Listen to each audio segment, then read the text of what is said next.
Sa ibang balita, kinumpirma naman po ng Department of Social Welfare and Development o DSWD na hindi na kinakailangan pa ng Certificate of Indigency para makakuha ang isang benepisyaryo ng humanitarian assistance mula sa ahensya. Ayon kay DSWD Disaster Response and Management Group Assistance Secretary Erlene Dumlao, mismo ang lokal na pamahalaan na ang in charge bilang frontline responders sa pagtukoy sa pagkakakilanlan ng bawat residente ng kanilang lugar.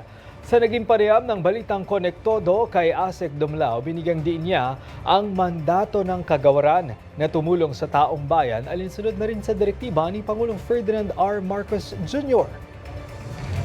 Pabalikan natin ang mandato ng DSWD ay magbahagi ng augmentation support sa mga local government units. And then the local government units, which are the frontline in service delivery at nangunguna sa pagtulong sa kanilang nasasakupan, ang siya naman pong mamamahagi ng tulong na ito dun nga sa mga apektadong mga pamilya.